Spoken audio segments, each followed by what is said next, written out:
ongoing mystery. What led to the assault? And because Rene Botter, who has been charged with a misdemeanor, fourth-degree assault, he's set for his hearing today in Bowling Green, Kentucky. But he's been a neighbor of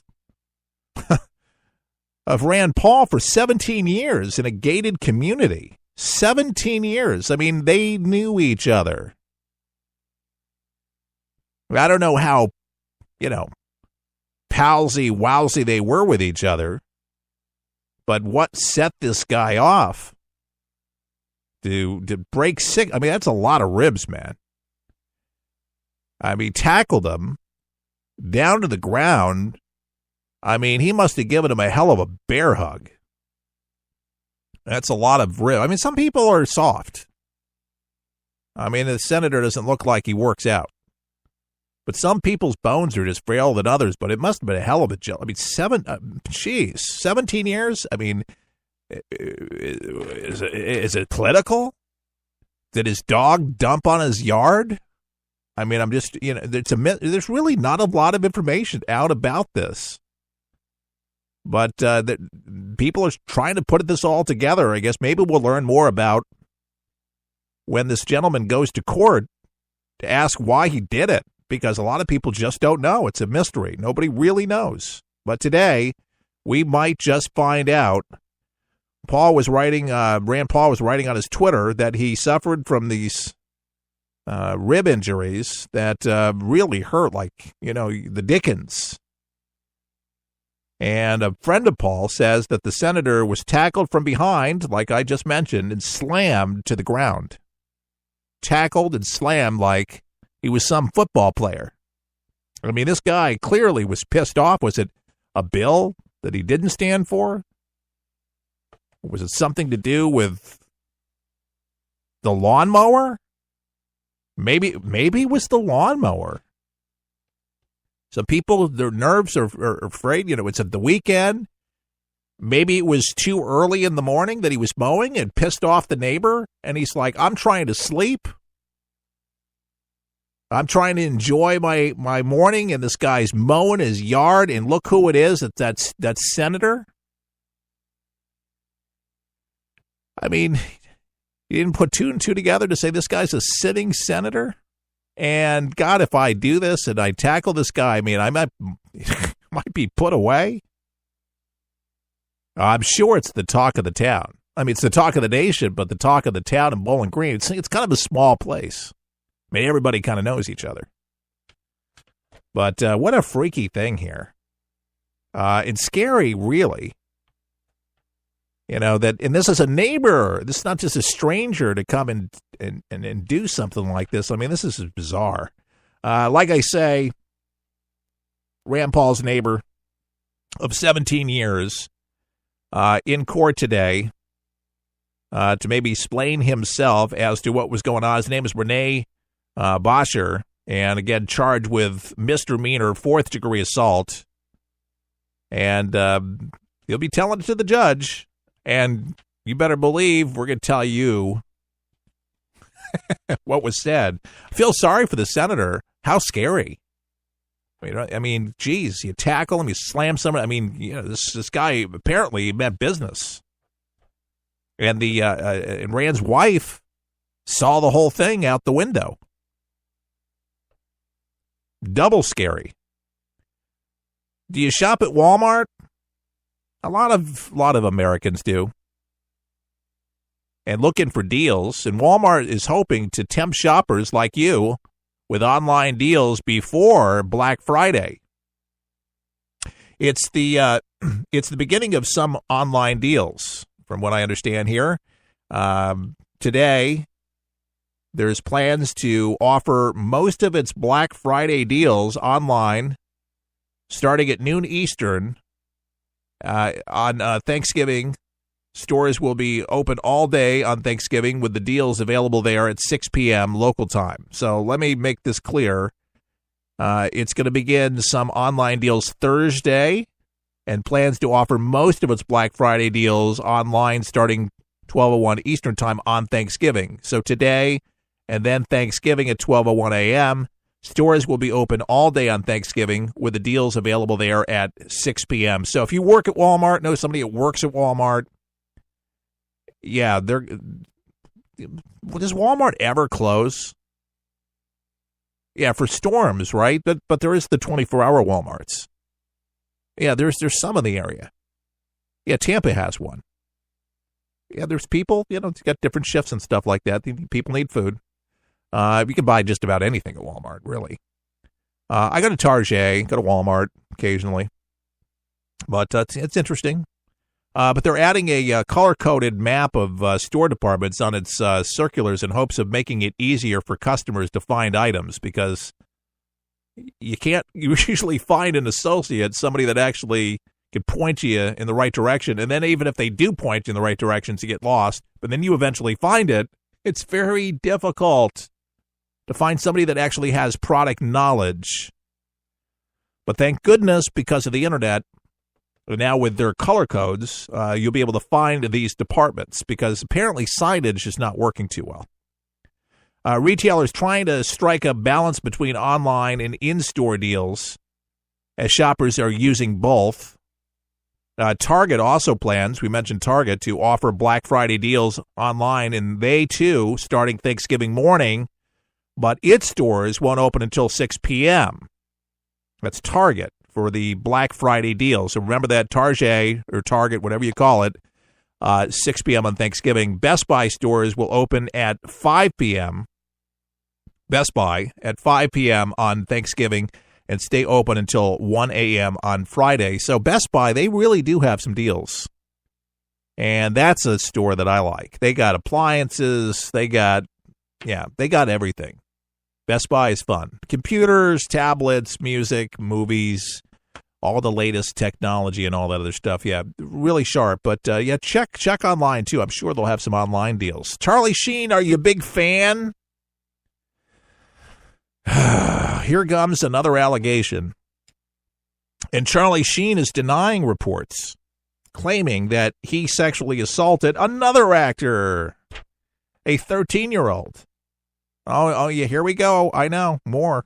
Charlie Sheen, the actor Charlie Sheen, denying he raped late child star Corey Haim some 30 years ago on the set of Lucas.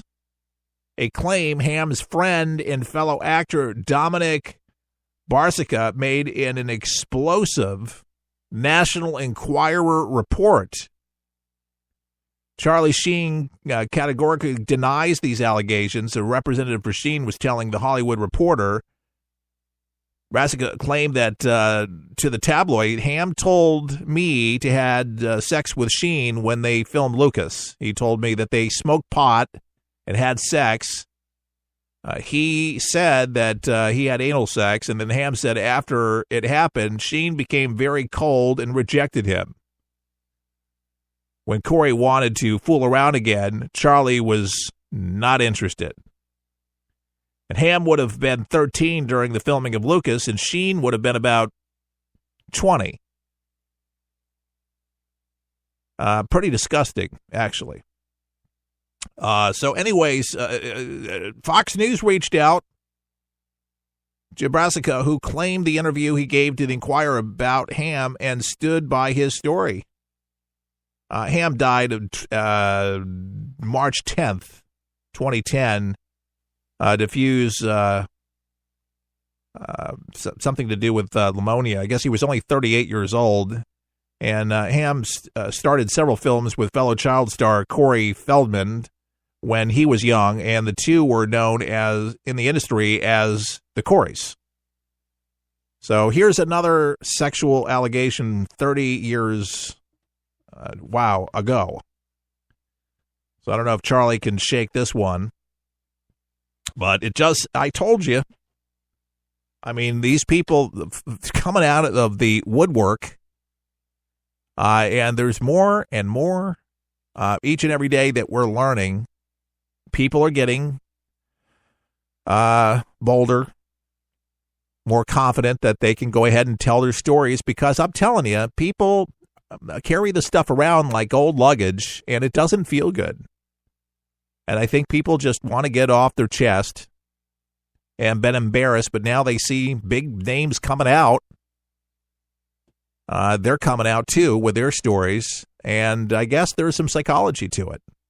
People like to talk about it, eventually, where it's just kind of eating them up inside. They got to live with this shame, that's what most of them say, for their whole life. And they were afraid of getting blackballed in Hollywood for saying something. And I suppose it's a lot easier if you've landed your star in the Hollywood Hall of Fame, or at least some kind of celebrity where you've made some kind of money. But I'll tell you what, Harvey Weinstein has certainly opened up Pandora's box for anybody and everybody that's ever been touched, whether it's 30 years ago, 40 years ago.